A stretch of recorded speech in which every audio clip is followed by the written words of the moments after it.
টঙ্গীর তুরাগ তীরে চলছে ৫৮তম বিশ্ব ইজতেমার প্রথম পর্ব। যোগ দিয়েছেন লাখো মুসল্লি। ইজতেমার দ্বিতীয় দিনের খবর জানবো সহকর্মী আমিনুল ইসলামের কাছ থেকে। ইজতেমায় অংশ নিয়েছেন, তার বাইরেও অনেকে এসেছিলেন এই জুমার নামাজে অংশ নিতে। ১০ লক্ষাধিক মানুষের উপরে এই তুরাগ পাড়ের গতকালকে জুমার নামাজ আদায় করেছেন এবং তাদের যারা স্থায়ীভাবে অর্থাৎ এই ৩ দিনের বিশ্ব ইজতেমায় অংশ নেন, তাদের যে আনুষ্ঠানিকতা, তাদের যে বিভিন্ন পর্ব থাকে ইসলামী শিক্ষা, সেই পর্বগুলো এখন চলছে।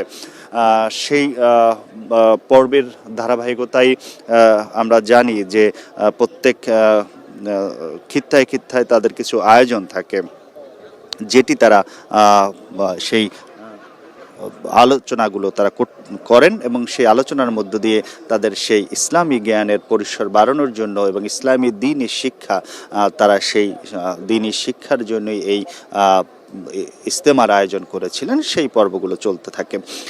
আজকে বাদ ফজর এখানে বয়ান শুরু হয়। বাদ ফজরে বয়ান করেন মাওলানা খোরশেদ সাহেব, যিনি পাকিস্তান থেকে তিনি এখানে এসেছেন এই বিশ্ব ইজতেমায়।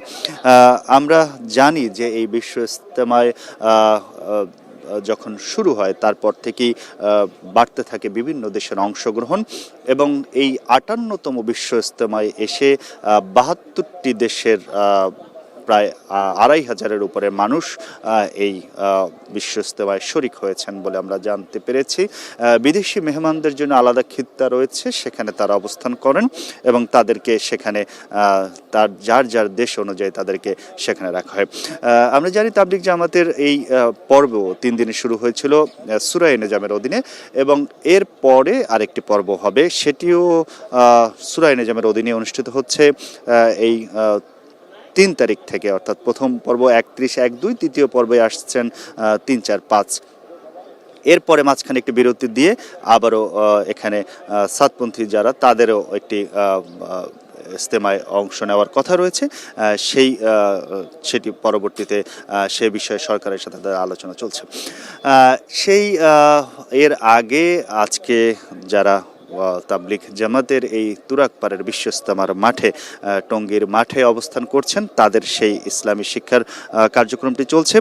10টায় খিত্তায় খিত্তায় তালিম হবে। সেই তালিমে বয়ান করবেন ভারতের মাওলানা ইব্রাহিম দেওলা এবং মাদ্রাসা ছাত্রদের উদ্দেশ্যে আলাদা করে একটি বয়ান হবেন।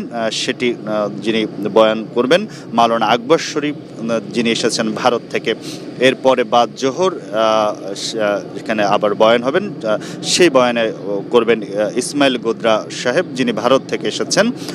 এরপরে বাদ আসর বয়ান করবেন মাওলানা জুহায়ের সাহেব, তিনি এসেছেন ভারত থেকে।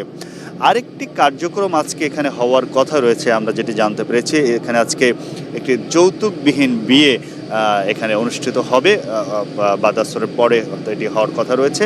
আমরা জানি যে প্রতি বছরই এই আয়োজনটি হয়ে থাকে, যারা যৌতুকবিহীন বিয়ের একটি আয়োজন হয়, সেটি এখানে হবে। আর বাগবিক মাওলানা ইব্রাহিম দেওলা সাহেব বয়ান করবেন।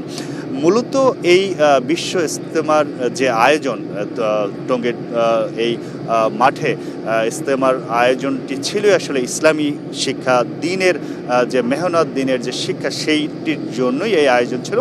সে কারণে এখানে বয়ান পর্বই বেশি চলে, কিভাবে তারা এই ইসলামী দ্বীনি প্রচারের জন্য তারা কাজ করবেন, সেই শিক্ষাটি আসলে এখানে বেশি হয়ে থাকেন।